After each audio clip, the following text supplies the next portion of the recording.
बिस्मिल्लाहिर रहमानिर रहीम अल्हम्दुलिल्लाहि रब्बिल आलमीन वस्सलातु वस्सलामु अला सय्यिदिल मुरसलीन नबियना मुहम्मद व अला आलिहि व सहबिहि अजमाइन अम्मा बाद फ़क़द क़ाल अल मुअल्लिफ़ रहिमहुल्लाहु तआला व अन अनस बिन मालिक रज़ियल्लाहु अन्हु क़ाल कान रसूलुल्लाह सल्लल्लाहु अलैहि वसल्लम यअमुरुना बिल बअति व यनहा अनित तबत्तुल नहियन शदीदन व यक़ूल तज़व्वजुल वलूदल वदूद फ़इन्नी मुकासिरुम बिकुमुल अंबिया यौमल क़ियामह रवाहु अहमद वसहाहु इब्न हिब्बान वलाहु शाहिदुन इंदा अबी दाऊद वन्नसाई वइब्न हिब्बान अयदा मिन हदीस माक़िल इब्न यसार রাদিয়াল্লাহু আনহু। মহান আল্লাহর সমস্ত প্রশংসা, সালাত এবং সালাম নাযিল প্রিয় নবী মুহাম্মদ রাসূলুল্লাহ সাল্লাল্লাহু আলাইহি সাল্লামের উপর। আমাদের বুলুগুল মারামে কিতাবুন নিকাহ বিবাহ পর্ব থেকে আলোচনা 838 নম্বর হাদিস। আনাস বিন মালিক রাদিয়াল্লাহু তাআলা আনহু থেকে বর্ণিত, তিনি বলছেন যে রাসূলুল্লাহ সাল্লাল্লাহু আলাইহি সাল্লাম ইয়ামুরুনা বিল বাআতি, আমাদেরকে নির্দেশ দিতেন বিবাহ করার, বিয়ে করার জন্য আমাদেরকে আদেশ করতেন। এখানে বাত মানে হচ্ছে বিবাহ। গত সপ্তাহে বাতের কি অর্থ পড়িয়েছি? বাতের একটা অর্থ হচ্ছে সহবাসের ক্ষমতা, আর আরেকটা হচ্ছে ভরণ পোষণের ক্ষমতা, আর্থিক ক্ষমতা। তো আর্থিক ক্ষমতা আর সহবাসের ক্ষমতা থাকলেই তো বিয়ে করে, ঠিক না? ওখান থেকে এখানে বাতের শাব্দিক অর্থ আর নেওয়া যাবে না। এখানে তখন যেটা ভাব অর্থ সেটা হচ্ছে কি? বিবাহ। ইয়ামুরুনা বিল বাতে মানে আমাদেরকে বিবাহের নির্দেশ দিলেন, যে যুবক হয়েছো, সাবালক হয়েছো, এখন বিয়ে করো। এটা ছিল নবী করিম সাল্লাল্লাহু আলাইহি সাল্লামের হুকুম। ওয়ায়ানহা আনিত তাবাত্তুল নাহিয়ান শাদীদান, এবং আমাদেরকে নিষেধ করতেন কঠোরভাবে। নাহিয়ান শাদীদান, কঠোরভাবে নিষেধ। কি থেকে? আনিত তাবাত্তুল, বিবাহ থেকে সম্পর্ক ছিন্ন করাকে, সংসার ত্যাগী হওয়া থেকে নিষেধ করতেন। আনিত ওয়ায়ানহা আনিত তাবাত্তুল, তাবাত্তুল মানে হচ্ছে আল ইনকিতা, সম্পর্ক ছিন্ন করা বা ছিন্ন হয়ে যাওয়া কোনো কিছু থেকে। তখন তাবাত্তুল মানে আল ইনকিতা আনিন নিকাহ, বিবাহ থেকে সম্পর্ক ছেদ করা, বিবাহর সাথে কোন সম্পর্ক না রাখা, বিবাহ করব না, এইরকম কাজ থেকে কঠোরভাবে নিষেধ করতেন। মানে কোন যুবক যেন এইরকম মন মেজাজ না রাখে যে আমি বিবাহ করব না, কঠোরভাবে নিষেধ করতেন। ওয়াকুল, এবং নির্দেশ দিতেন তাজাওয়াজুল ওয়ালুদ আল ওয়াদুদ, তোমরা বিবাহ করো এমন মহিলা দেখি যেই মহিলা আল ওয়ালুদ, ওয়ালুদ ফাউলুনের ওয়াজন হয় ওয়ালাদা থেকে, ওয়ালাদা মানে সন্তান দেওয়া, জন্ম দেওয়া। তো আল ওয়ালুদ, এমন মহিলাকে বিয়ে করো, এমন মেয়েকে বিয়ে করো যে বেশি অধিক পরিমাণে সন্তান দিতে পারে। আল ওয়ালুদ। আল ওয়াদুদ উদ্দুন থেকে, উদ্দুন মানে হচ্ছে ভালোবাসা। মা ইয়াওয়াদ্দুল্লাযীনা কাফারু ওয়াদ্দু লাউ তুদহিনু ফায়ুদহিনুন, কোরআনে কারীমে ওয়াদ্দা শব্দ বিভিন্ন ভাষা দিয়ে এসেছে। ইন্নাল্লাযীনা আমানু ওয়া আমিলুস সালিহাতি সায়াজআলু লাহুমুর রহমানু উদ্দা, যারা ঈমানদার হয়েছে এবং সৎকর্মশীল হয়েছে আল্লাহ পাক তাদের জন্য ভালোবাসা সৃষ্টি করে দেবেন, ভালোবাসা তৈরি করে দেবেন ফেরেশতাদের অন্তরে। আল্লাহ নিজেও ভালোবাসবেন, মালাইকা ভালোবাসবে, জিন মুমিনরা ভালোবাসবে, গাছপালা, পাহাড় পর্বত, জমিন, বাড়ি ঘর সব কিছুই ভালোবাসবে। সায়াজআলু লাহুমুর রহমানু উদ্দা। আর যারা সৎকর্মশীল মুমিন মানুষ তারাও ভালোবাসবে। মানুষ আর জিনের মধ্যে যেহেতু সৎ অসৎ দুই শ্রেণীর মানুষ আছে আর জিন আছে, সেই জন্য সৎ মানুষ এবং জিন ভালোবাসবে ভালো মানুষকে, সৎকর্মশীল ইমানদারকে। অসৎ কাফের বেদিন মানুষ আর কাফের বেদিন জিন কখনো ভালোবাসবে না আল্লাহর বন্ধুকে, শয়তানের বন্ধুকে। শয়তান প্রকৃতির মানুষ আর জিনেরা ভালোবাসবে। কিন্তু বাকি যত মখলুকাত আল্লাহ পাকের আছে, সব মখলুকাত ঢালাহারি সমস্ত সৃষ্টি আল্লাহ রাব্বুল আলামিনের ভালোবাসে আল্লাহর নেক বান্দাকে। ইন্নাল্লাযীনা আমানু ওয়া আমিলুস সালিহাত, আপনি ইমানদার হয়ে ভালো কাজ করুন, আপনাকে আপনার বাড়ি ঘর সবকিছু ভালোবাসে।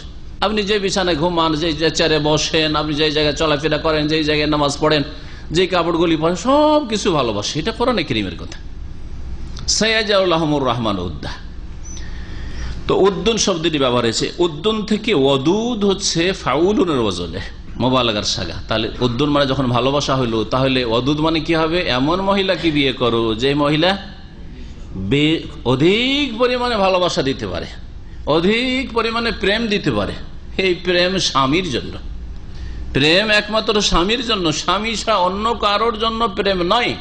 সুতরাং স্কুল, কলেজ, ইউনিভার্সিটি এই নোংরা পরিবেশ, যেখানে সাবালক সাবালিকা হইলেই কারো সাথে একটু ভাবসাব থাকতে হবে, প্রেম করতে হবে, প্রেমিকা থাকবে আর প্রেমিক থাকবে, এগুলি পশ্চিমাদের সভ্যতা। আর এগুলি জেনা, এগুলি হচ্ছে কথার জেনা, চোখের জেনা, অঙ্গ প্রত্যঙ্গের জেনা, বিভিন্ন রকমের জেনায় জড়িয়ে যাচ্ছে।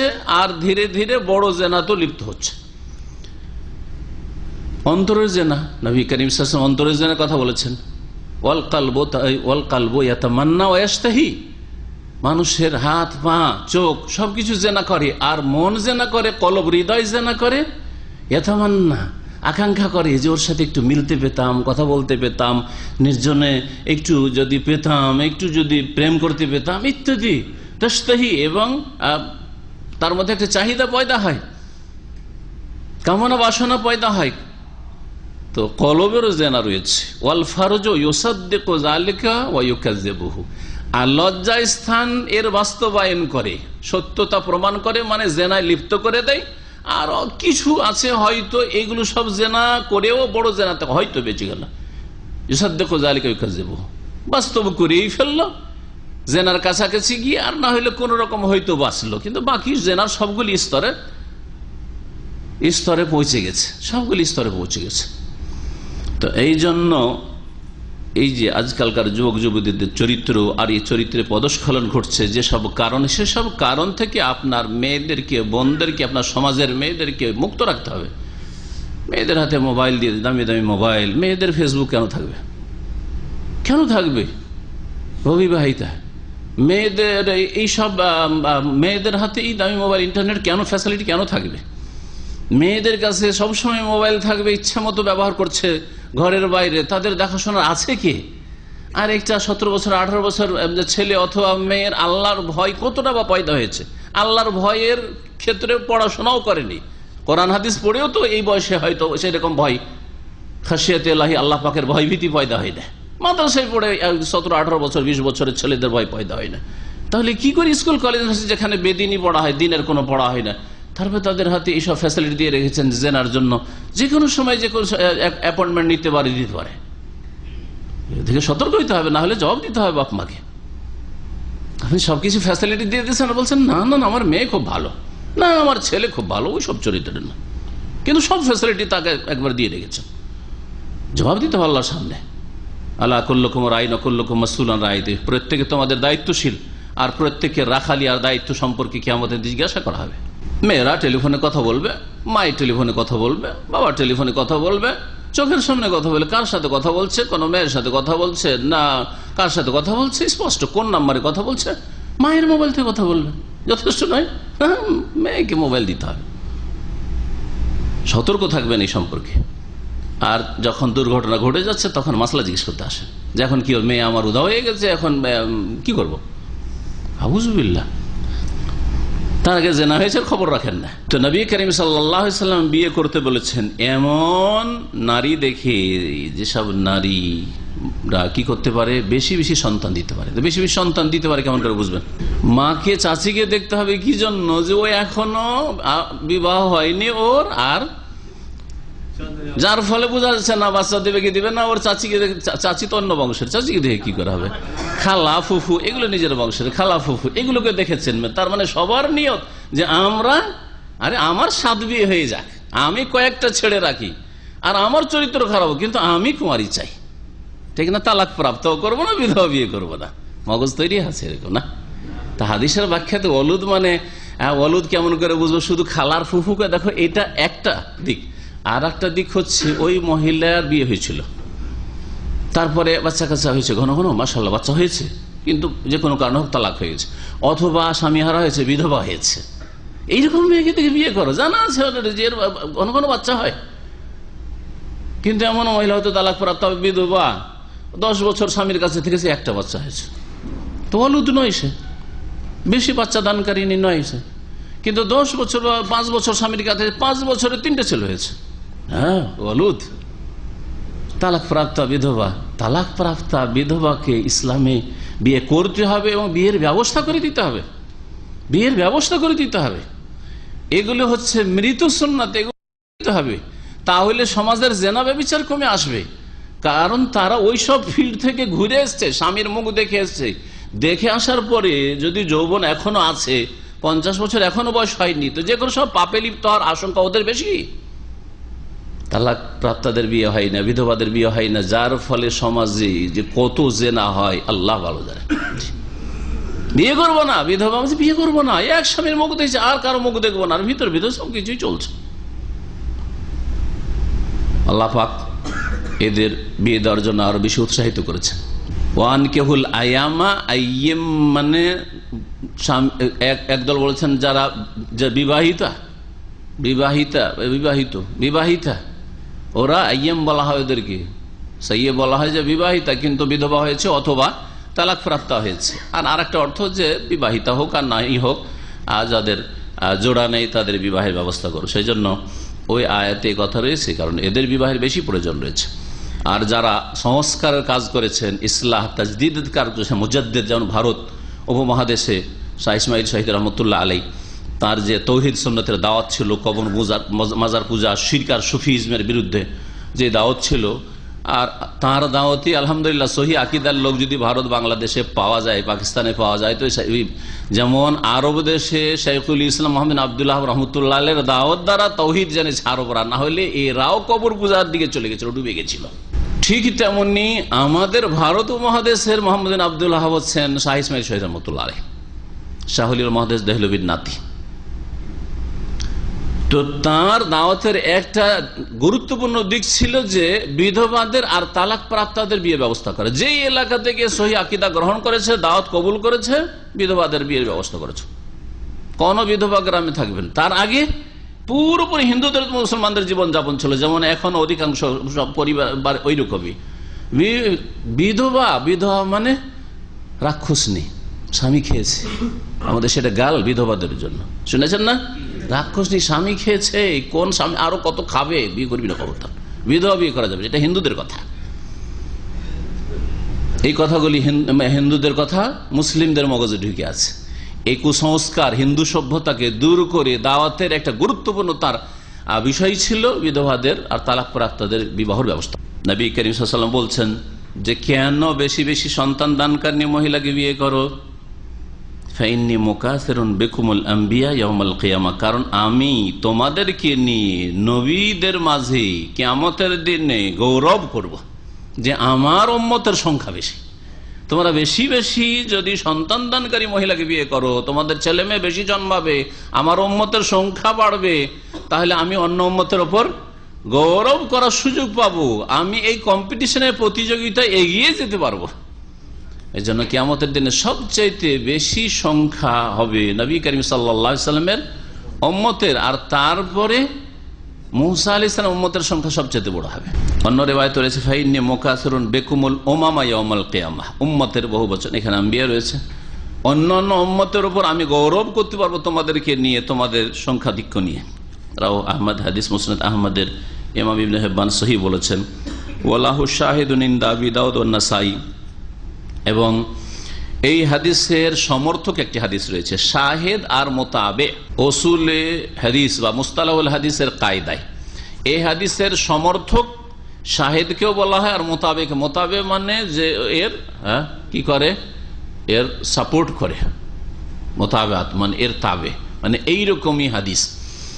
আর শাহেদ মানে এর সাক্ষী, শাব্দিক অর্থ, সমর্থক, দুটির অর্থ সমর্থক হাদিস, কিন্তু সংজ্ঞা দিক থেকে পার্থক্য রয়েছে। শাহেদ বলা হয় এমন হাদিসকে যে যেই হাদিসের বর্ণনাকারী আলাদা আলাদা, যেমন এই হাদিসের বর্ণনাকারী আনাস বিন মালিক, তাই না? দেখেন আনাস বিন মালিক না, যাদের কাছে কিতাব আছে, কিন্তু যে সমর্থক হাদিস আবু দাউদ আর নাসাইতে রয়েছে, ইবনে হিব্বানে রয়েছে, তার বর্ণনাকারী সাহাবী হচ্ছেন মাকিল বিন ইয়াসার, মাকিল বিন ইয়াসার। তাহলে সাহাবী বর্ণনাকারী পৃথক হয়ে গেল, কিন্তু হাদিসের বিষয়বস্তু একই, এটাকে শাহিদ বলা হয়, সমর্থক হাদিস শাহিদ, সাক্ষী স্বরূপ। আর মোতাবে হাদিসের বিষয়বস্তু এক, সামান্য কিছু শব্দের বা বাক্যের পার্থক্যের সাথে হতে পারে, আর এক হচ্ছে রাওয়ী সাহাবী বর্ণনাকারী হচ্ছে এক। অর্থাৎ যেমন আনাস বিন মালিক থেকে মুসনাদ আহমদে রয়েছে, আবু দাউদ নাসাইতেও যদি আনাস বিন মালিক থেকে বর্ণিত হতো তাহলে হাদিসটাকে কি বলতাম? মুতাবে বলতাম, ফিল মুতাবাহ। এই হাদিস থেকে বোঝা যায় যে নবী করিম সাল্লাল্লাহু আলাইহি সাল্লাম বিবাহের জন্য উৎসাহিত করেছেন, নির্দেশ দিয়েছেন, আর বিবাহ বিমুখ হতে কঠোরভাবে নিষেধ করেছেন। যখন নবী করিম সাল্লাল্লাহু আলাইহি সাল্লাম এই নির্দেশ দিয়েছেন, তখন নবীর নির্দেশের দাবি হচ্ছে ওয়াজিব হওয়া। কিন্তু উলামারা বলেছেন, ইন্নামাল উলামা ক্বালু ইযা কানা ইয়াখশা আলা নাফসিল উকুফিল ফাহিশা ফায়াজিবু আলাইহিন নিকাহ, যদি অশ্লীলতায় লিপ্ত হওয়ার আশঙ্কা থাকে, জেনায়, সমকামিতায়, চারিত্রিক পদস্খলনের আশঙ্কা থাকে, লিপ্ত হওয়ার আশঙ্কা থাকে, তাহলে বিবাহ ওয়াজিব। নবী করিম সাল্লাল্লাহু আলাইহি ওয়াসাল্লাম এই হুকুমের উপর আমল করা তখন ওয়াজিব বা ফরজ, একই কথা। কেন? গুনাহ থেকে বেঁচে থাকা যেহেতু ফরজ, গুনাহ থেকে বেঁচে থাকা ফরজ, আর আপনি গুনাহ থেকে বাঁচতে পারছেন না, সুতরাং আপনার জন্য বিয়ে ফরজ হয়ে রয়েছে। হেফজান লে ফারজেহি, নিজের লজ্জা স্থানের সুরক্ষার জন্য, ওয়াকাদ্দান লে বাসারি, আর চক্ষুকে নত করার উদ্দেশ্যে, ওয়াইন কানা লা ইয়াখশা, আর যদি ভয় না থাকে, অনেকের আছে যেমন চাহিদা অত নাই, আছে একটা সাবালকের যেমন সামান্য থাকে, আছে সাধারণভাবে আছে, কিন্তু তাতে তার কোন রকম অশ্লীলতায় লিপ্ত হওয়ার আশঙ্কা নেই। এর আগে অশ্লীলতা বিস্তারিত বলেছি, যে না সমকামিতা, হস্তমৈথুন বা বুলু ফিল্ম দেখা, বড় জেনার সুযোগ পাই না, যেমন সৌদি আরবের পরিবেশে অনেকে বড় জেনা করার সুযোগ পায় না, কিন্তু মহিলাদের দিকে রাত দিন শুধু মহিলাদের তাকাবার তো সুযোগ পাচ্ছি, আর কিছু না পাবো তাকাইতে তো পাবো, তো এটাও গুনাহ, সবসময় তাকাতে তাহলে সাগীরা গুনাহ কাবীরা হয়ে যাবে। তো ওই রকম যদি না হয়, তাহলে সাধারণ সাবালক ব্যক্তির জন্য ফায়াস্তাহিবু ফি হাক্কিহি, বিবাহ হচ্ছে মুস্তাহাব সুন্নাত, বাল হুয়া আফযালু মিন নওয়াফিল ইবাদত, বরং বিবাহ করা নফল ইবাদত বন্দেগীর চাইতে উত্তম। নফল ইবাদত মানে যেমন তাহাজ্জুদ পড়ার চাইতে বিবাহ করা উত্তম, সালাতুদ দুহা, চাশতের নামাজ পড়ার চাইতে বিবাহ করা উত্তম। আমি তাহাজ্জুদ পড়তে ডিস্টার্ব হয়ে বিয়ে করলে, সেই জন্য আমি তাহাজ্জুদ পড়বো, তাহাজ্জুদটা হেফাজত করে বিয়ে করবো না, চলবে না। আপনার চাইতে অনেক নাকি ওই ব্যক্তি, যেই ব্যক্তি বিবাহ করে বিবির হক আদায় করছে, তাহাজ্জুদ না পড়তে পারলো, আপনি তাহাজ্জুদ পড়ছেন, বিয়ে করবো না বলে, বিয়ে করলে তাহাজ্জুদে বাধা হবে। আর আরেকজন বিয়ে করেছে, বিয়েটাকে প্রাধান্য দিয়েছে, আপনি তাহাজ্জুদকে প্রাধান্য দিয়েছে, আপনার চাইতে বেশি নেকি করে ওই ব্যক্তি।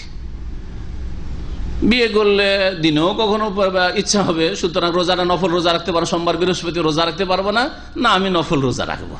একজন নফল রোজা রাখছে আর আরেকজন বিবাহ করেছে, তাহলে বিবাহ করা ব্যক্তি বেশি সওয়াব পাবে, সে বেশি ভালো মুমিন। নফল এবাদতের চাইতে বিবাহ করা উত্তম, কারণ বিবাহ করার নফল এবাদতের নেকি আপনার মধ্যে সীমিত। রোজা রাখলে আমার ফায়দা শুধু নফল, তাই না? নফল নামাজ পড়লে আমার ফায়দা, ঠিক কিনা? কিন্তু বিবাহ করলে আমার ফায়দার সাথে সাথে আর একজনের ভরণ পোষণের ব্যবস্থা হইল, একজন মহিলার রুজি রিজিকের ব্যবস্থা আমার মাধ্যমে হইল, আমি তার দায়িত্ব নিলাম। তারপরে তাকে গুনাহ থেকে বাঁচার ব্যবস্থা করলাম, মহিলার সংখ্যা বেশি, নারীদের সংখ্যা বেশি, তাদের গুনাহ থেকে বাঁচার ব্যবস্থা করলাম। কারণ সাবালিক এইভাবে যদি 22 বছর 25 বছর বয়স হয়ে যেত, তাহলে জেনার আশঙ্কা ছিল, সে খারাপ না হলে তাকে খারাপ করার অন্য অসৎ যুবকরা চেষ্টা করত, লাইন লাগাবার চেষ্টা করত, তার থেকে বাঁচিয়ে দিলাম গুনাহ থেকে। আর আগামীতে ছেলে মেয়েগুলো জন্মাবে যেগুলি মুআহিদ মুসলিম হবে, আল্লাহর ইবাদতবন্দি করবে, আল্লাহর দ্বীনের খিদমত করবে। হতে পারে আপনার নফল নামাজ পড়ে আপনি দুনিয়া থেকে বিদায় হয়ে গেলেন, তাহাজ্জুদ পড়ে আপনি রোজা রেখে দুনিয়া থেকে বিদায় হয়ে গেলেন, কিন্তু আপনার ছেলে যে জন্ম নিয়েছিল আপনার বিবাহের মাধ্যমে, সেই ছেলে আলেমে দিন হলো, দিনের দায়ী হলো, দিনের বড় মুজাহিদ হলো, দ্বারা আল্লাহ পাক দিনকে শক্তিশালী করলেন। হতে পারে না? পারে না? কত ফায়দা মুতাআদ্দি, এর ফায়দা হচ্ছে অন্য পর্যন্ত পৌঁছে। তো যেই নেকি, যেই নেক কাজের মাধ্যমে নিজেরও ফায়দা হয়, অন্যেরও ফায়দা হয়, এই এক রকমের নেকির কাজ। আর আরেক নেকির কাজ যেটাতে শুধু যেই ব্যক্তি ওই নেকিগুলি করে তার ফায়দা হয়, কোনটাতে বেশি সওয়াব রয়েছে?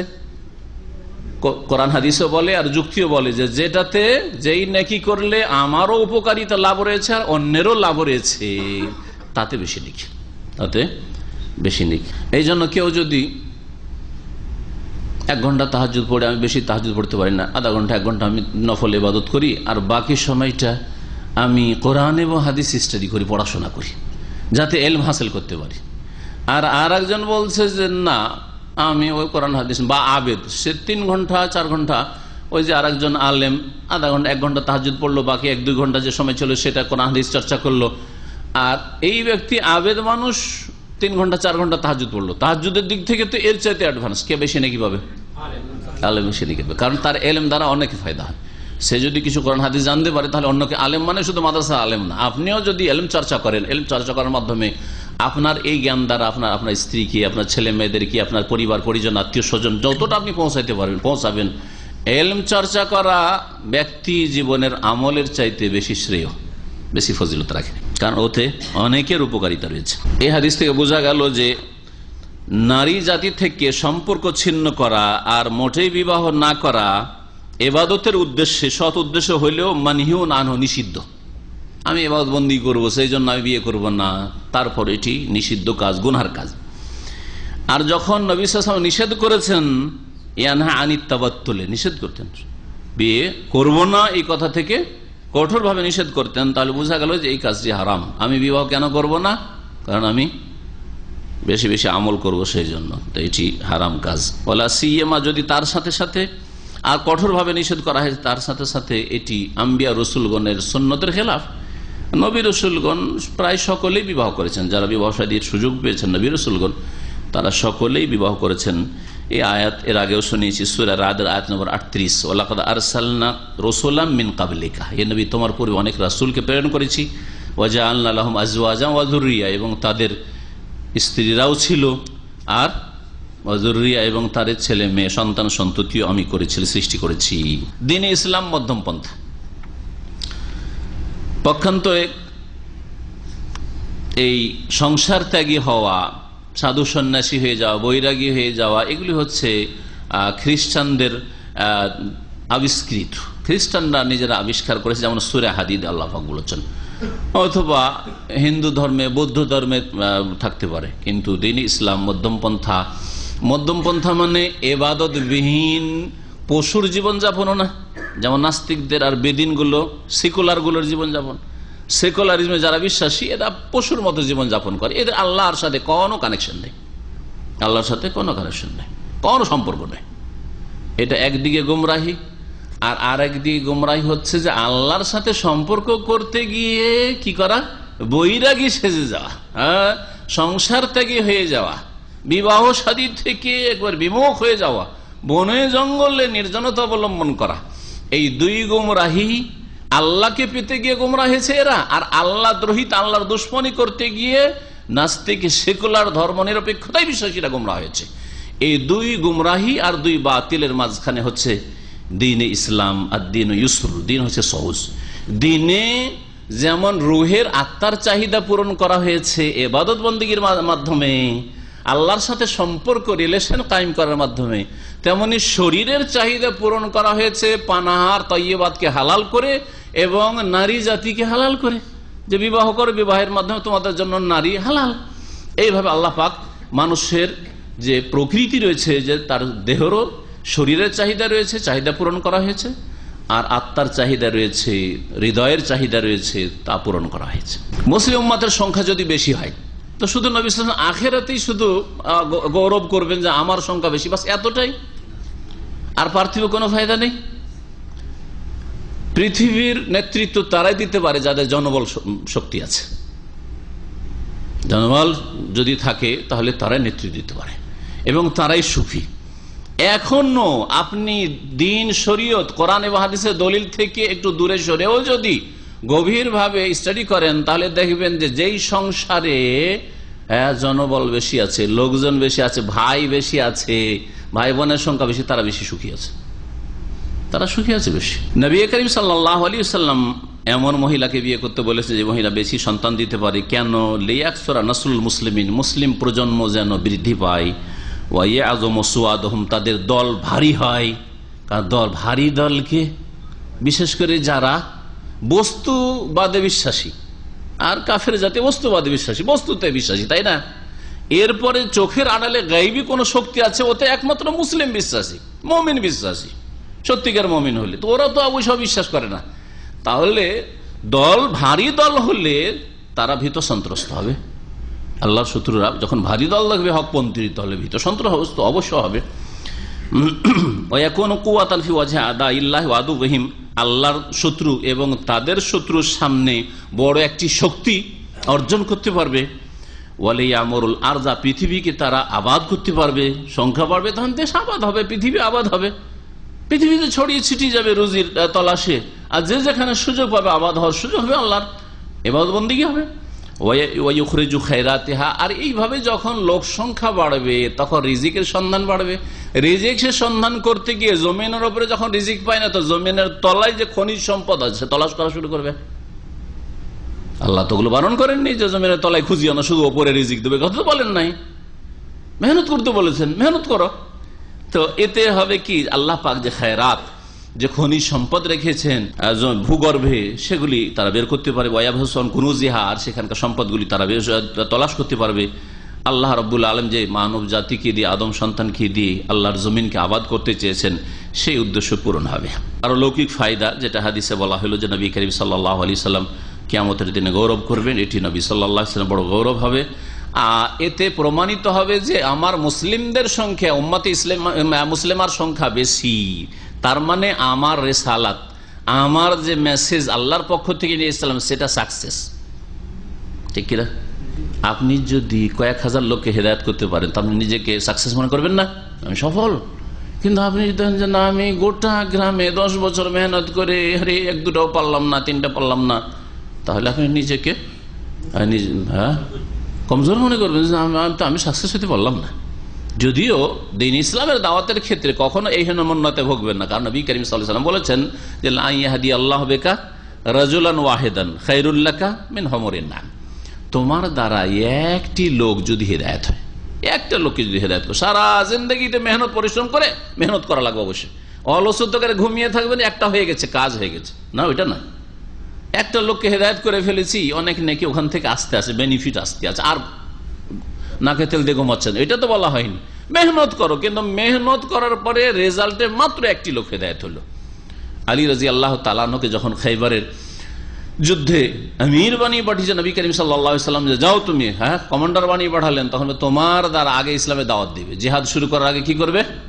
ইসলামের দাওয়াত দেবে। ফাওয়াল্লাহি, আল্লাহর কসম করে বলছি, লা ইয়াহদি আল্লাহু বিকা রাজুলান ওয়াহিদান, তোমার দ্বারা যদি আল্লাহ পাক একটা লোককে হেদায়েত করে দেয়, একটা ইহুদিদের বিরুদ্ধে খাইবারের যুদ্ধ ছিল, একটা ইহুদিও যদি হেদায়েত হয়ে চলে, তো তাদের বিরুদ্ধে জিহাদ করার চাইতে হেদায়েত করা ভালো।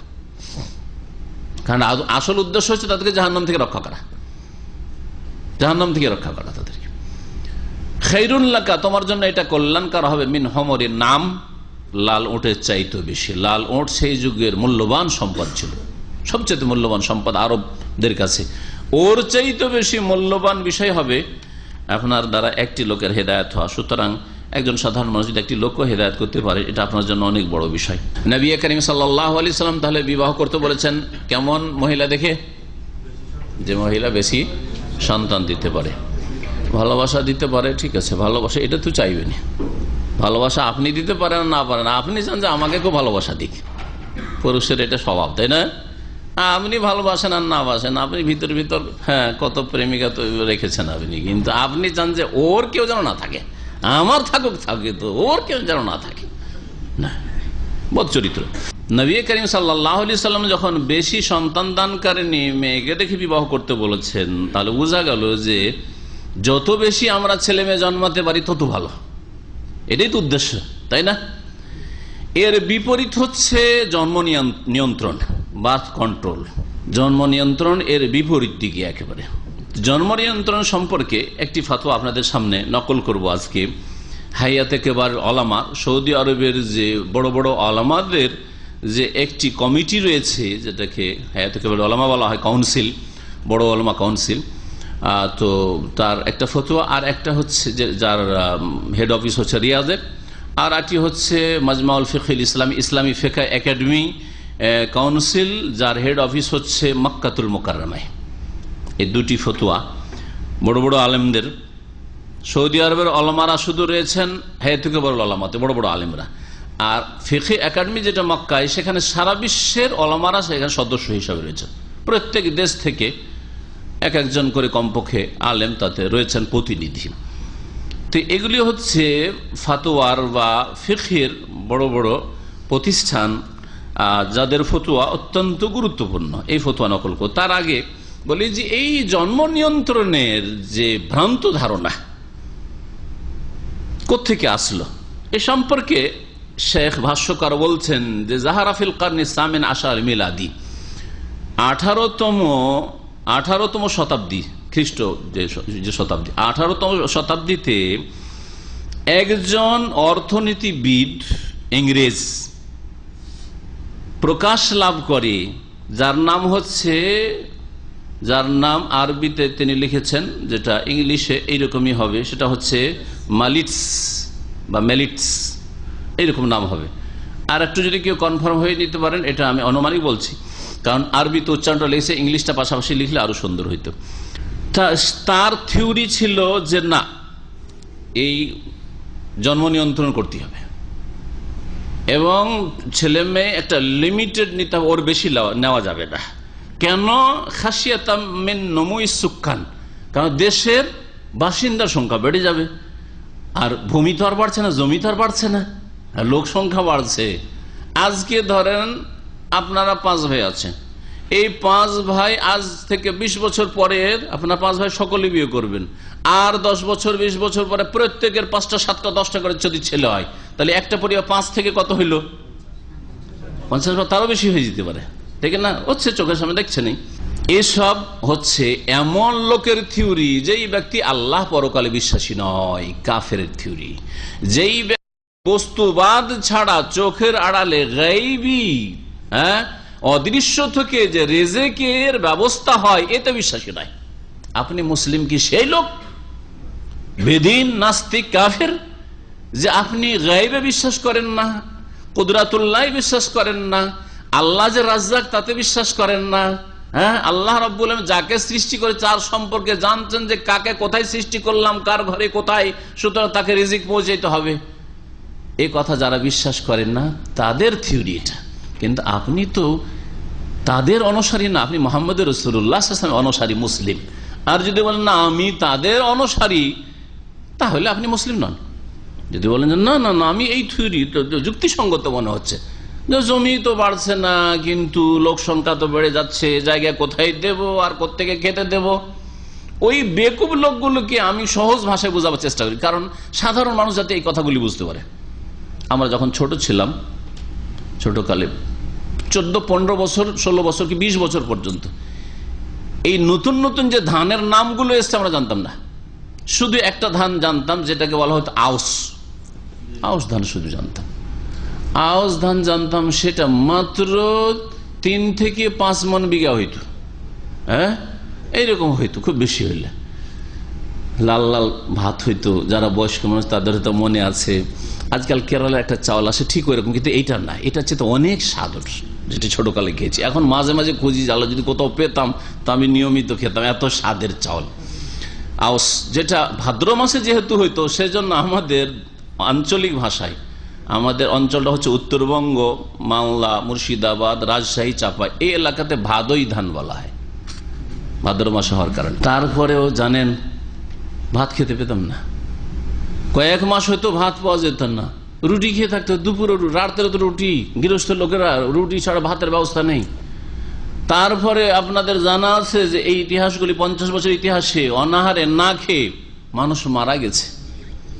চোখের সামনে দিন মজুর যারা করে তাদের বাড়িতে দেখেছি, আমি চোখের সামনে আমার গ্রামে দেখেছি, সকালে চলে গেছে মজদুরি করতে, কিছুই দিয়ে যেতে পারেননি, রাত্রের বাসি পান্তা কিছু থাকলে খেয়েছে, নাহলে সারা দিন বাসি পেটে ছেলে মেয়েরা আছে। এক মহিলা বলছে, আমার মনে হচ্ছে ছোটকালের কথা, যে বাচ্চাদেরকে এতটি করে দিলাম আর আমি সারাদিন না খেয়ে আছি। কিসের ইন্তজারে? ওই যে জন মজুর করে হাটে যাবে, হাট থেকে চাউল কিনবে, পয়সাটা যদি পাই তো চাউল কিনবে, চাউল কিনে নিয়ে আসবে, ভাত চড়াবো আর ভাতটা রান্না হবে, এসা পরে খেতে পাবে। আজকাল এরকম কেউ আছে? আজ 40 বছর আগের ঘটনা বয়ান করছি, 35-40 বছর আগের ঘটনা বয়ান করছি, যে এইরকম অবস্থা ঢালাহারি ছিল, গ্রামের 1/3 অবস্থা এরকম ছিল। বুঝা গেছে? এখন এমন কোন বাড়ি আছে যে সারাদিন ছেলেমেয়েরা অনাহারে আছে, কিছুই খেতে পাই না, আর বাপের ইন্তজারে আছে কখন বাজার থেকে আসবে, কিছু চাল ডাল নিয়ে আসবে তো খাবো? আছে? নেই। তাহলে সহজভাবে সাধারণ মানুষকে বুঝান যে এত সংখ্যা 50 বছরের মধ্যে বেড়ে গেছে, তারপরেও খাদ্যের অভাব না হয়ে আর খাদ্য বেশি কেন? আজকাল আমাদের ছেলে মেয়েদেরকে স্কুল মাদ্রাসা পাঠালে আমরা না হয় এদেশে এসে দুটো পয়সা কামাই করতে, দেশেও যারা স্কুল পাঠাচ্ছে কি ব্যাগ, আর কি পানির জন্য আলাদা একটা পট, আবার নাস্তার জন্য একটা টিফিন বক্স, আর তার সাথে সাথে খাওয়িয়ে পাঠাচ্ছে, আবার নাস্তা বেঁধে দিয়ে পাঠাচ্ছে, অথবা স্কুলে ওখানে নাস্তার ব্যবস্থা আছে, ফিস দিচ্ছে মাসে 3000, 4000, 5000 ফিস দিয়ে পড়াচ্ছে না? আমরা বাসি পেটে গেছি মাদ্রাসায় লেখাপড়া করার জন্য, বাসি পেটে 10টার সময় বা 11টা এসে পৌঁছেছি, নাস্তা করেছি। আর যখন মাদ্রাসার হোস্টেলে থাকতে শুরু করেছি তখন 4 আনা পয়সা দিত। এই 4 আনা পয়সাতে 20 পয়সার মুড়ি আর 5 পয়সার হচ্ছে চানাচুর মিক্স করে একটু তেল দিয়ে এটা হচ্ছে নাস্তা, বুঝা গেছে? তারপরে জোহর পরে কখনো খাবার হয়েছে না হয় নাই? তাহলে তখন তো লোক সংখ্যা অনেক কম ছিল, তো আরো তো বেশি খাবার পাওয়ার কথা ছিল। নাস্তা পাওয়া যেত না, খেতে পাওয়া যেত না, ছেলে মেয়েদেরকে ভাগ বন্টন করে দিয়ে দিত, মা বাবা না খেয়ে থেকে যেত, বিশেষ করে মা না খেয়ে থেকে যেত। বহু সংসার এরকম আছে। আজকে আছে কোনো ঘর, কোন পরিবার পাবেন না আপনি। আজকে টাকা পয়সা এত পকেটে হয়েছে, আগের চাষিদের কাছে কোনো টাকা পয়সা পকেটে থাকতো না, কোনো টাকা পয়সা। ওই 1000-এ একটা কেউ চাকরি করে, সেই টাকা পয়সা কিছু পকেটে রাখতো, টাকা পয়সা থাকতো না। কাপড়, একটা কাপড় আমরা চোখে দেখেছি, বিবাহ সাথে বড় যাত্রী যাবে, গ্রামের একটু যারা জামা কাপড় রাখে হয়তো শিক্ষিত লোক, তাদের কাছ থেকে কাপড় ধার নিয়ে, একটা তোমার জামাটা ধার দাও তো, তোমার মেয়ের ফ্রকটা একটু ধার দাও তো, ধার নিয়ে যেত না? তোমার এই জিনিসটা ধার দাও তো, পরে যাবো, একটু বিবাহে যাবো, একটু বরযাত্রী যাবো। এখন আছে কেউ? কত জোড়া আপনার ছেলে মেয়েদের কাপড় আছে, খবর আছে? হাদিস ওয়ালা হারাজ বলে শেষ করতে পারবেন না। তাহলে এই থিওরি বাতিল থিওরি, এটা কাফের বেদিনদের থিওরি। বাস্তব প্রমাণ করছে কোরআন এবং হাদিস। যদি গায়েবের কথা নাও বিশ্বাস করেন, একজন মুসলিম যেন ফরজ বিশ্বাস করা যে আল্লাহ রাজ্জাক, আল্লাহ যাকে পাঠাচ্ছেন আল্লাহ পাক রব্বুল আলামিন তার রিজিকের ব্যবস্থা অবশ্যই দেবেন। কোথা থেকে দেবেন দেখতে পাচ্ছেন চোখের সামনে, কোথা থেকে আসছে আপনাদের কাছে রিজিক। এত টাকা পয়সা কোথা থেকে আসছে? প্রত্যেকের পকেটে কত টাকার মোবাইল আছে, মাথা থেকে পা পর্যন্ত কত টাকার মাল সামান ব্যবহার করছেন আপনি, হিসাব করে দেখেন।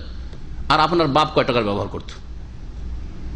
আর দাদাকে দেখে থাকেন, আপনার দাদার শরীরে কতটা ছিল, কি ছিল? আজকে একটা দামি ঘড়ি কত টাকার চিন্তা করেন আপনি, যে ঘড়িগুলো ব্যবহার করা হয়ে থাকে ছিল। হ্যাঁ, নিয়ে গেছে, প্রয়োজনে কোথাও পড়বে, তাই না? জামাটাও কাঁধে করে নিয়ে গেছে, জামাটা যে ধার নিয়ে গেছে আমরা দেখেছি, কাঁধে করে নিয়ে গেছে, ওই যে বিয়ে বাড়ি থেকে একটু পরে নেবে প্রয়োজন হইল। জি হ্যাঁ, সুবহানাল্লাহ। তাহলে একজন মুসলিমকে আমি কোরআন এবং হাদিস দিয়ে বোঝাবার চেষ্টা করলাম, আর বাস্তব দিয়ে বোঝাবার চেষ্টা করলাম যে রিজিক আল্লাহর তরফ থেকে আসে, মেহনত করতে হবে। তো কথা হচ্ছে যে এই যে অর্থনীতিবিদ এরা আল্লাহ পরকাল সম্পর্কে কোনো বিশ্বাস রাখে না, কাফের। তারা অর্থনীতির একটা থিওরি পেশ করেছে কি, যে না তাহদিদুন নসল, জন্ম নিয়ন্ত্রণ করতে হবে, কারণ লোক সংখ্যা বেড়ে গেলে অসুবিধা আছে। এতে হবে কি, যে খাদ্যদ্রব্যের অভাব দেখা দিবে, সুতরাং ফায়াহুল্লু বিল আলাম মাজা, পৃথিবী তো দুর্ভিক্ষে লিপ্ত হয়ে যাবে, পৃথিবী দুর্ভিক্ষের সম্মুখীন হয়ে যাবে, কোথা থেকে খেতে পারবে, না খেয়ে মরে যাবে সব। এই থিওরি পেশ করলো। আর এই থিওরি তখন ধীরে ধীরে এর প্রোগ্রেস হতে শুরু হইলো, এই ডেভেলপ করতে করতে করতে এর প্রচার প্রসার হতে লাগলো।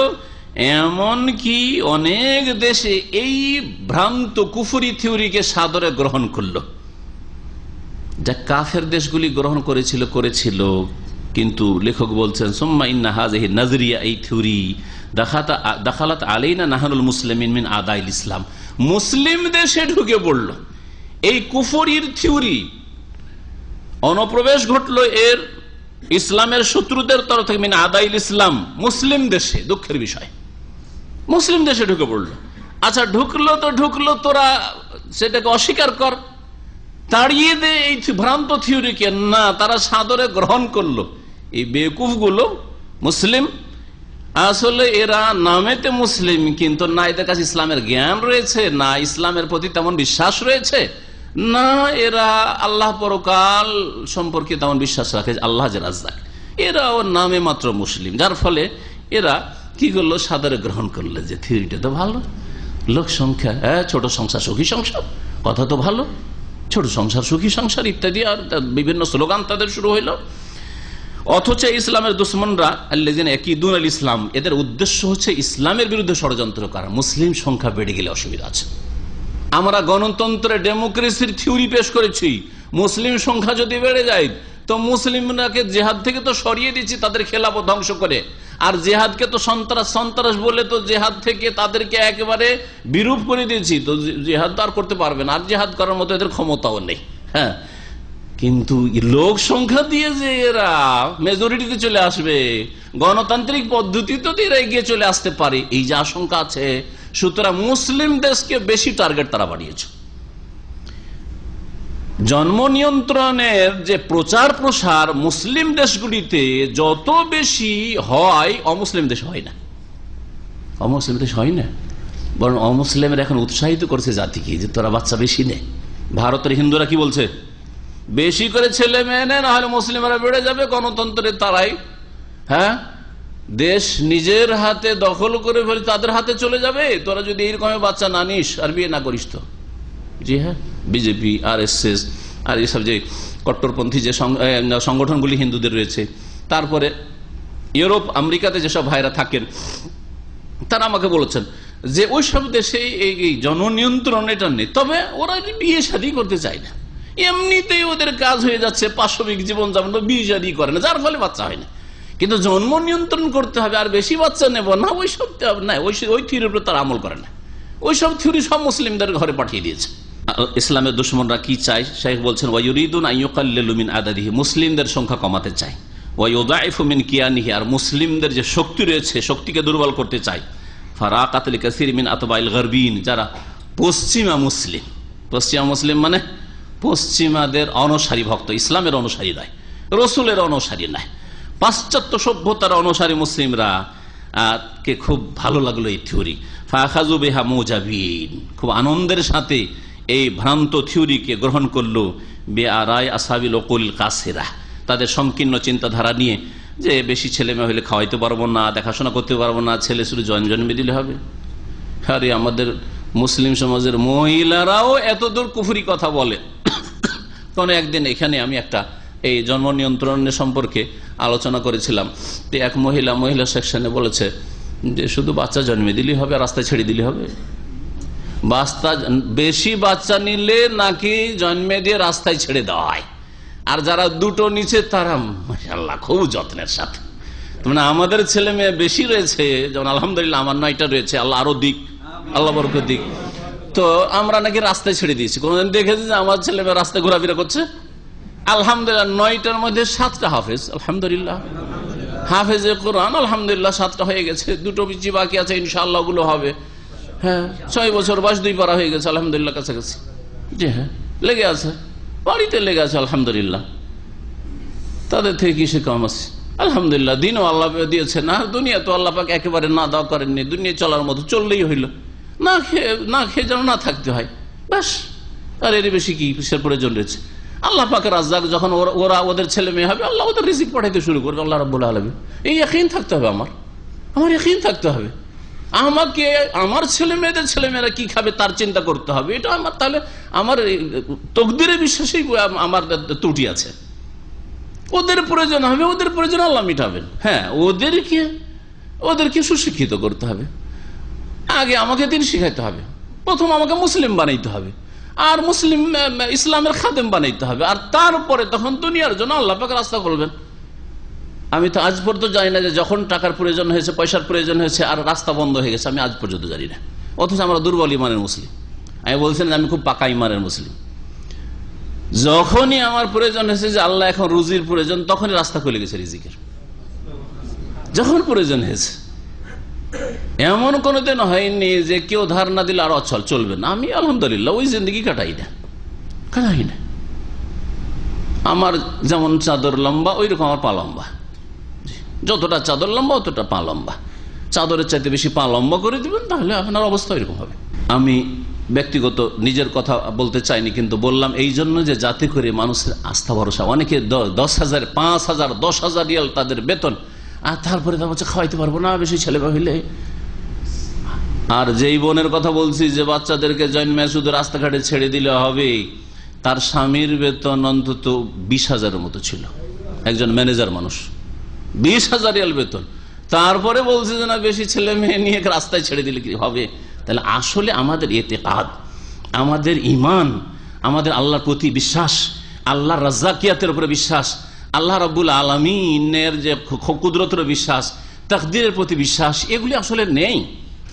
কমজোরি বলবো না, নেই আসলে, এগুলো সম্পর্কে আমাদের কোনো জ্ঞানই নেই। শেখ বলছেন যে এরা ওয়ামুরিজিন আম্মা জামিল্লাদুন হাকিমিন খাবির, অথচ এরা বিমুখ হয়েছে, মানুষের তৈরি করা থিওরি নিয়েছে ওই ইংরেজ খ্রিস্টানের, কিন্তু এরা আল্লাহ পাক রব্বুল আলামিন যিনি হাকিম প্রজ্ঞাবান, যিনি খাবির, যিনি সূক্ষ্ম খবর রাখেন, সব বান্দার খবর রাখেন, সব মাখলুকের খবর রাখেন এবং তাদের রিজিক পৌঁছান, তার বিধান থেকে বিমুখ হয়েছে তারা। হুয়াল্লাযী খালাকাল খালকা, আল্লাহ তো সৃষ্টি করেছেন, ওয়া তাকাফফালা বিরিজকিহিম, আল্লাহ রিজিকের জিম্মা নিয়েছেন, দায়িত্ব নিয়েছেন। যে একটি আয়াত শোনাই শেখ লিখেছেন, ফাকালা তাআলা ওয়া মা মিন দাব্বাতিন ফিল আরদি ইল্লা আলাল্লাহি রিজকুহা, এমন কোন প্রাণী নেই, মানুষ তো দূরের কথা, মানুষ তো আরে নড়াচড়া করে অনেক হরকত করে কিছু রুজি তলাশ করতে পারে, এমন এমন জীব আছে, কীট পতঙ্গ আছে যে নড়াচড়া করেও ব্যবস্থা নিতে পারে না। মানুষেরই একটা স্তর এমন ছিল যেই সময় সে নড়াচড়াই করতে পারে, তার রিজিকের আল্লাহ ব্যবস্থা করেছেন, করেন নাই? ওয়া মা মিন দাব্বাতিন ফিল আরদি, পৃথিবীতে এমন কোন প্রাণী নেই যা চলাফেরা করে ইল্লা আলাল্লাহি রিজকুহা, যার রিজিকের দায়িত্ব আল্লাহর উপর নেই। সূরা হুদ আয়াত নম্বর 6। আর আল্লাহ পাক সূরা ফুসসিলাতের আয়াত নম্বর 10 বলছেন, আল্লাহ পাক যিনি সৃষ্টি করেছেন, ওয়া বারাকা ফিহা, এই জমিন আল্লাহ বরকত দিয়েছেন, ওয়া কাদ্দারা ফিহা আকওয়াতাহা, আর এই জমিনের ভূগর্ভে আল্লাহ মানুষের খাদ্যকে সুপরিমিত করেছেন। ভালো করে শুনে কথাটি, কি করেছেন? সুপরিমিত করেছেন। এক যুগে খাবার দাবার আসছিল আপনার শুধু জমি থেকে, চাষের জমি থেকে, ওই শাকসবজি না হয় ফলের বাগান, আর না হইলে ওই ধান গম পাট বিক্রি করে সবকিছু, নুন তেল কিনতে হবে তাও ওই ধান বিক্রি করে, ঠিক ছিল। কিন্তু এখন কি তা করছেন? অন্যদিকে আল্লাহ বিভিন্ন সোর্স খুলে দিয়েছেন। হ্যাঁ, আল্লাহ রাব্বুল আলামিন এমন রিজিকের দ্বার খুলে দিয়েছেন, আরব দেশে কোথায় কিন্তু সব রকমের খাবার পাওয়া যাচ্ছে। আল্লাহ পাক তাদের রিজিকের ব্যবস্থা অন্যদিক থেকে করেছেন। মুকাদ্দারা ফি আকওয়াতিহা, তাহলে আল্লাহ পাক যত মানুষকে সৃষ্টি করবেন, ভালো করে শুনে রাখেন, যত মাখলুক সৃষ্টি করবেন, সবার খাদ্যের ব্যবস্থা কিয়ামত পর্যন্ত জমিনের ওপরে অথবা ভিতরে আছে। মুকাদ্দারা ফি আকওয়াতিহা আল্লাহ বলছেন। মানুষ আয়াত নম্বর সূরা ফুসসিলাতের 10। কাফের মূর্খদেরকে, যারা মেয়েদেরকে বিশেষ করে হত্যা করত, আর অনেকে দারিদ্রের ভয়ে ছেলেও হত্যা করত, তাদের সম্পর্কে আল্লাহ পাক তাদের ওপর তাদের নিন্দা করে আল্লাহ পাক বলছেন, ওয়ালা তাকতুলু আওলাদাকুম খাশিয়াতা ইমলাক, তোমরা তোমাদের সন্তানদেরকে দারিদ্রের ভয়ে হত্যা করিও না, দারিদ্রের ভয়ে খাওয়াতে পারবো না। তাহলে আজকাল যারা জন্ম নিয়ন্ত্রণ করছে, বেশি বাচ্চা নেব না, সকলে কিন্তু এতে বিশ্বাসী না রে, বেশি ছেলে মেয়ে হলে ঝামেলা, বেশি ছেলে মেয়ে হলে খাওয়ানো, আবার এগুলোকে পড়ানো, একটা ছেলেকে যদি ডাক্তার ইঞ্জিনিয়ার করতে হয় তো লাখ লাখ টাকার প্রয়োজন রয়েছে, কত লাখ টাকার প্রয়োজন রয়েছে, কোথা থেকে জুটাবো, এইসব চিন্তা। তাহলে এটা তো কাফেরদের কথা, কাফেররা এরকম করতো, দারিদ্রের ভয়ে তারা ছেলে মেয়েকে মেরে দিত। তখন মারার জন্য আজকালকার মতো যান্ত্রিক সভ্যতা যদি থাকতো, মেডিকেল সায়েন্সে অ্যাবর্শনের ব্যবস্থা থাকতো, তাহলে তারা ভূমিষ্ঠ হওয়ার পরে এভাবে জীবন্ত দাফন করতো না। তখন ব্যবস্থা ছিল না, সেজন্য জীবন্ত দাফন করেছে। এখন আপনার কাছে ব্যবস্থা হয়ে গেছে, সেজন্য জীবন্ত দাফন করছেন না, পেট থেকে আপনি অ্যাবর্শন করে বাচ্চা নষ্ট করছেন, তাই না? অ্যাবর্শন করছেন, অথবা আগে থেকে যেতেই দেবো না, হ্যাঁ ওই রেহেম জরায়ুকে কেটে ফেলে দেবো, ইত্যাদি ইত্যাদি। দুটো বাচ্চার পরে সিজার হলো, জিজ্ঞেস করছে কি করবে, বাচ্চা নেবে, একটা হয়েছে নেবে, আজকাল জিজ্ঞেস করছে, আর নার্সিংহোম গুলোতে জিজ্ঞেস করছে, বরং বাধ্য করছে অনেক সময় যে আমি জরায়ুটা কেটে ফেলে দিই। সে আচ্ছাই মুসলিম, হ্যাঁ কেটে সব করে দেন, সব করে দেন, ডাক্তারকে বলছে। আল্লাহ বলছেন নাহনু নারযুকুহুম, আমি তো ওই শিশুগুলোকে, বাচ্চাগুলোকে খেতে দিই, রিজিক দিই, ওয়া ইয়াকুম, তোমাদেরকেও খেতে দিই, তা আমি তো দিচ্ছি, ভয় কেন করছো? আল্লাহ বলছেন আমি দিচ্ছি, তারপরে ভয়। আমাদের এলাকার যেখানে আমি শিক্ষকতা করেছি, মদিনা ইউনিভার্সিটি আসার আগে শিক্ষকতা করেছি, ওই গ্রামের একটা ঘটনা বলি। একজন বড় মহাজন, জন্ম নিয়ন্ত্রণ একবারে ফাইনাল, দুটো বাচ্চার পরে, একটা ছেলে একটা মেয়ের পরে, একটা ছেলে একটা মেয়ে, তার জন্ম নিয়ন্ত্রণ মানে শুধু নিয়ন্ত্রণ না, একবারে যেটাকে বার্থ কন্ট্রোল শেষ করে দেওয়া। পাশের নদী মহানন্দা নদী, নাম শুনেছেন হয়তো যারা, হ্যাঁ, মহানন্দা নদী। সেই নদীতে সাঁতার কাটতে গিয়ে একটা ভেসে চলে যায়, ডুবে যায়, ছেলেটা ডুবে যায়, ছেলেটা ডুবে যায়, শুধু মেয়েটা আছে। বিশাল আম বাগানের মালিক, আর অনেক জমি জায়গা, 100-150 বিঘা জমি সব পড়ে আছে, ওই একটা মেয়ে বাস, জামাই নিয়ে গেল। এইরকম বহু ঘটনা আছে, যা দুটো ছেলে দুটোই গেছে। কথা লম্বা হয়ে যাচ্ছে। এই তো ছিল ভ্রান্ত থিওরি আর তার খণ্ডন, কিন্তু হাইয়াতুকে ফতোয়াটি সংক্ষেপে বলি। ফতোয়া জিজ্ঞাসা করা হয় 1396 হিজরি রবিউল আখির মাসে, 1396। আজকাল চলছে 1437, তাহলে এইদিকে 37 আর ওইদিকে হচ্ছে 4 বছর, 41 বছর আগের ফতোয়া এটি, হাইয়াতুকে বারোলামা সৌদি আরবের। তো তাতে এই ফতোয়া সম্পর্কে, জন্ম নিয়ন্ত্রণ স্থায়ী বা বন্ধ করা বা অস্থায়ী দুটোই, এই সম্পর্কে জিজ্ঞাসা করা হলে তাদের মিটিং হয়, এবং মিটিংয়ে ওলামায়ে কেরামদের একসাথে আলাপ আলোচনার পরে তাদের যে সিদ্ধান্ত তা হচ্ছে নাজরান ইলা আন্না শরিয়াত আল ইসলামিয়া তারগাবু ফি ইনতিশারি নাসল, ইসলামী শরিয়া মানুষকে বা তারগাবু ফি ইনতিশারি নাসল, মানুষের প্রজন্ম বাড়ার জন্য উৎসাহিত করে, অতাকসির এবং প্রজন্ম বৃদ্ধি করার জন্য, ওয়া তাতাবিরুন নাসলা নিমাতুন কুবরা, এবং মানব প্রজন্ম আল্লাহ পাকের একটি বড় নিয়ামত বলে গণ্য করে। আমার সংস্থা অমিন্নাতুন আজিম আমান্নাল্লাহু বিহা আলা ইবাদিহি, এবং আল্লাহ পাকের বড় অনুগ্রহ ছেলে মেয়ে যা আল্লাহ পাক তার বান্দাদেরকে দান করেছেন। ফাকাত তাজাফারাত বিযালিকা নুসুসুশ শারিয়া মিন কিতাবিল্লাহ ওয়া সুন্নাতি রাসূলিহি সাল্লাল্লাহু আলাইহি ওয়াসাল্লাম মিম্মা আওরাদাতুল লাজনাতুদ দাইমা লিল বহুসিল ইলমি ওয়াল ইফতা ফি বাহসিহা। বলছেন যে এই বিষয়ে কোরআন এবং হাদিসের অনেক দলিল প্রমাণ রয়েছে, যা স্থায়ী কমিটি যে রয়েছে এই গবেষণা সংস্থার হায়াতে কবল আলমার, তারা আলাপ আলোচনা করে এ সম্পর্কে বলছেন যে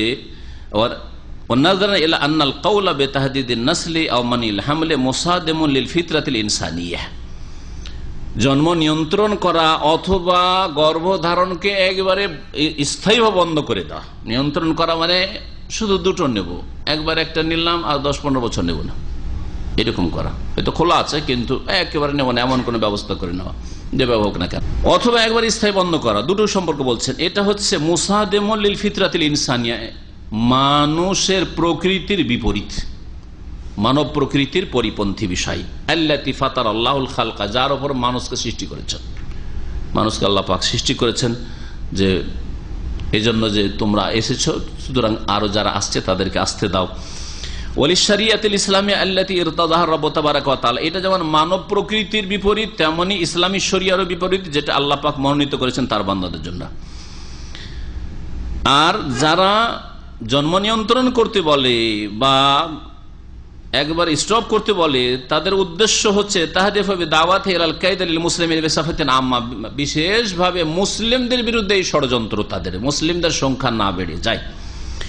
ওয়ালিল উম্মাতিল আরাবিয়াতিল মুসলিমা বিসাফাতিল খাসসা, আরো বিশেষভাবে আরবদের বিরুদ্ধে ওরা সোচ্চার, যে আরবদের সংখ্যা বেশি না বাড়ে, কারণ আরবরা যেহেতু তাদের মাতৃভাষায় কোরআন হাদিস বুঝতে পারছে, সুতরাং এদের খাঁটি মুসলিম হয়ে যাওয়াটা বেশি সহজ। একটু যদি ইসলাম চর্চা করে সরাসরি নিজের মাতৃভাষায় কোরআন হাদিস জানতে পারছে।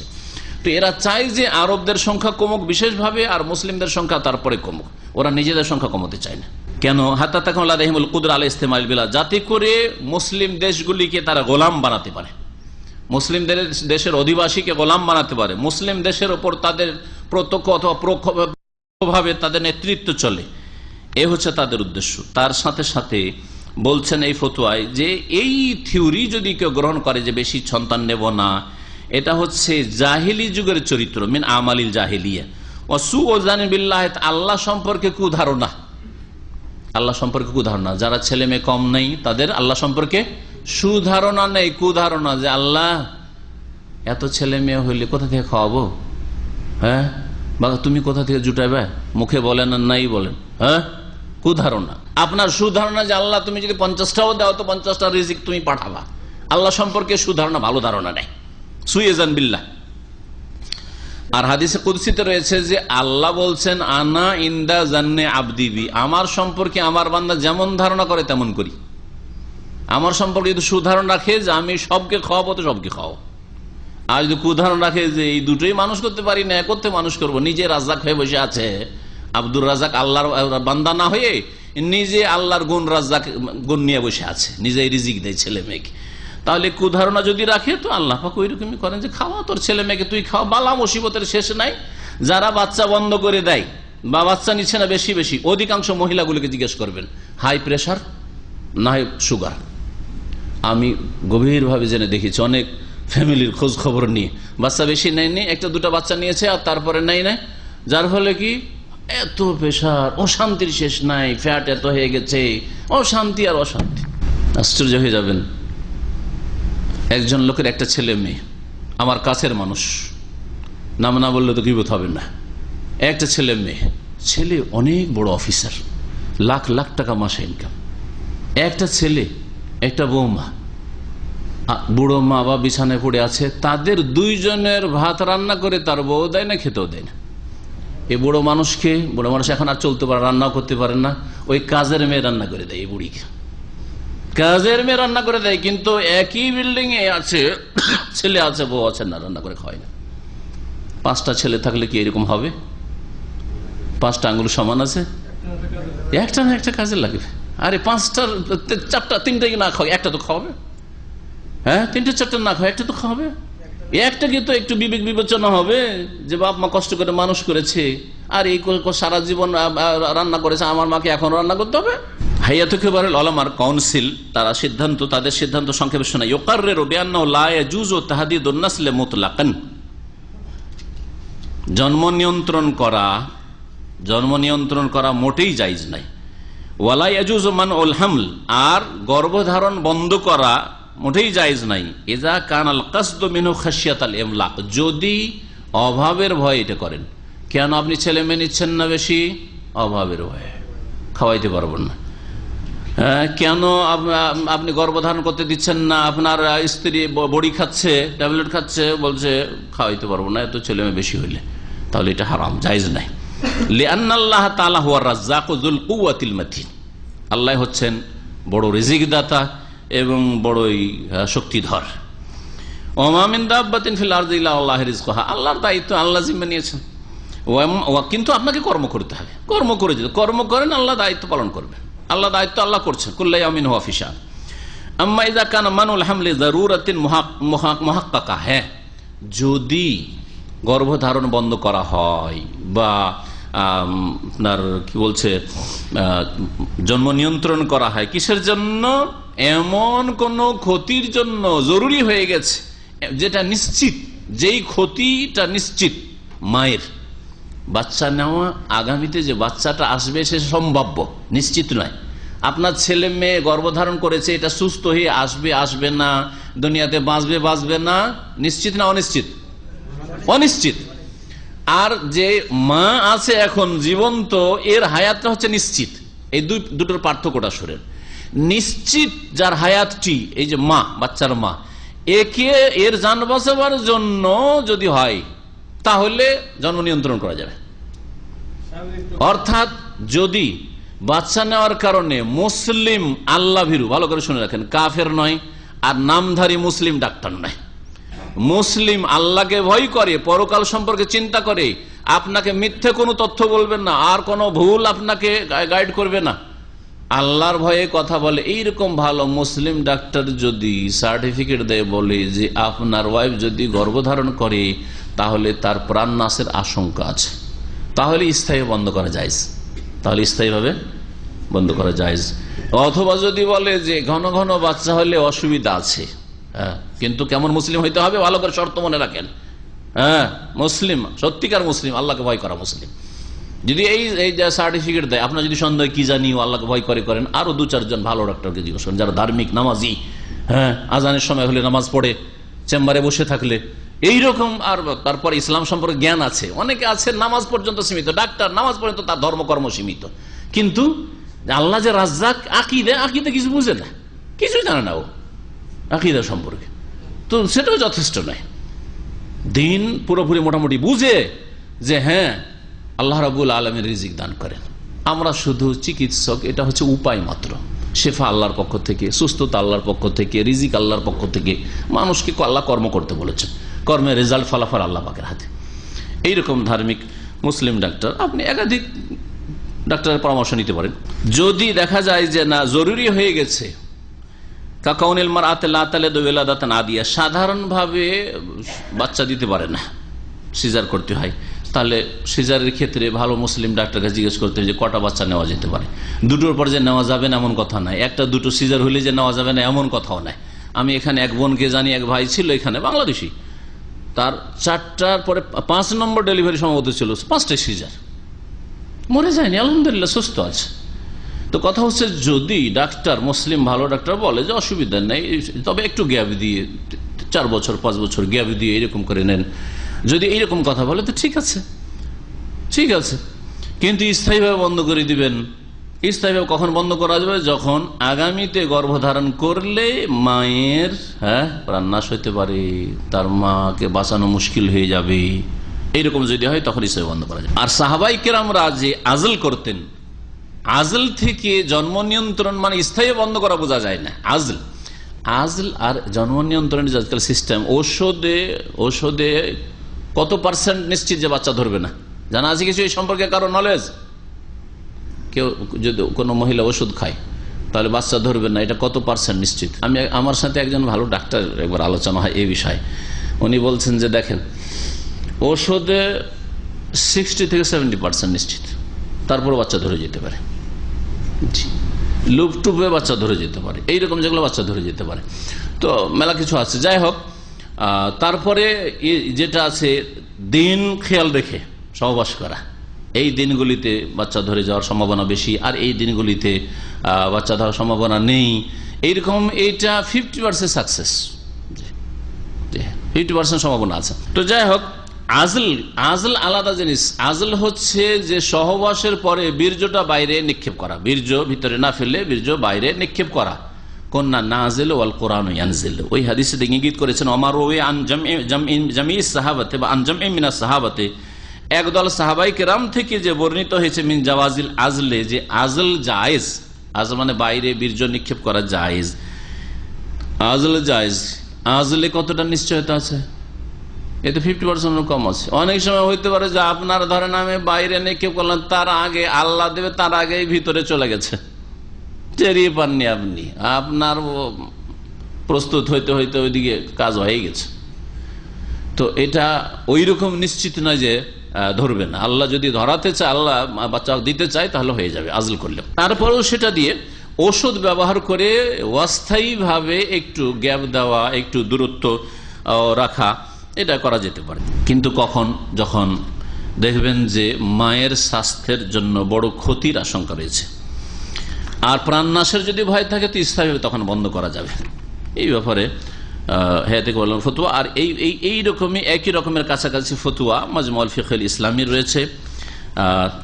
তাদের কথা একটু পড়ে শোনাই। বলছেন যে তারা একমত হয়ে, ফিকহ একাডেমি মক্কাতুল মুকাররমা, তারা একমত হয়ে তারা ফতোয়া দিয়েছে আন্নাহু লা ইয়াজুজু তাহদিদুন নাসল মুতলাকান, জন্ম নিয়ন্ত্রণ করা, একবার লিমিটেড করে দাও যে এরপর আর নেব না দুটোর পর, এটা মোটেই জায়েজ নয়। ওয়ালা ইয়াজুজু মানউল হামাল ইযা কানাল কাসদু মিন যালিকা খাশিয়াতুল ইমলাক, আর যদি গর্ভধারণ করতে না দেওয়া, না বেশি গ্যাপ দেওয়া, যেটাকে বলা হচ্ছে যে নিয়ন্ত্রণ করে রাখা, যে আমি 5 বছর পর পর 7 বছর পর পর নেব, যাতে করে 3টা 4টার বেশি আর না হয়, এইরকম করা। যদি এরকম করে এটাও জায়েজ নয় যদি দারিদ্রের ভয় হয়, অভাবের ভয় যদি করেন, তাহলে যে অস্থায়ীভাবে একটু ফাঁক করা, এটাও জায়েজ নয়। কিন্তু শরীর স্বাস্থ্যের খেয়াল রেখে যদি ফাঁক দেওয়া যায়, যেমন সিজার হয়েছে ওই ক্ষেত্রে, তাহলে জায়েজ হতে পারে। এই জন্য এখানে বলা হয়েছে দারিদ্রের ভয়।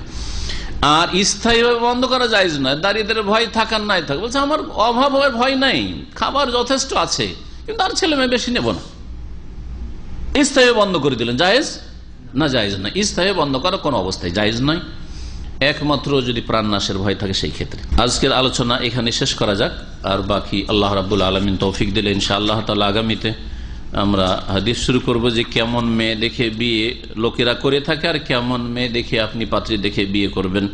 এখান থেকে হাদিস শুরু করব। আল্লাহ পাক রব্বুল আলমিন যেন যা আমরা শোনালাম তাতে বরকত দান করেন। আল্লাহ রব্বুল আলমিন গুনহার পথ থেকে আমাদেরকে বাঁচিয়ে রাখেন। আল্লাহ রব্বুল আমাদের ধন জন সব কিছুতে বরকত দান করেন। আল্লাহ পাক রব্বুল আমাদের ছেলে মেয়েদেরকে নেক করার তৌফিক দান করেন, তাদেরকে সলেহীন মুসলেহীন, তাদেরকে নিজেদেরকে ভালো হওয়ার তৌফিক দান করেন, অন্যদেরকে দাওয়াত দেওয়ার মতো তাদের আল্লাহ পাক ক্ষমতা যেন দান করেন, তাদের ভালো ইলম দান করেন, ভালো আমল করার তৌফিক দান করেন। আল্লাহ পাক রব্বুল আলামিন দুনিয়া আখিরাতে আমাদের যেন বরকত দান করেন। আল্লাহ পাক আমাদের সকলকে জান্নাতুল ফিরদৌস যেন দান করেন। সুবহান রাব্বিকা রাব্বিল ইজ্জাতি আম্মা ইয়াসিফুন ওয়া সালামুল মুরসালিন ওয়া আলহামদুলিল্লাহি রাব্বিল আলামিন।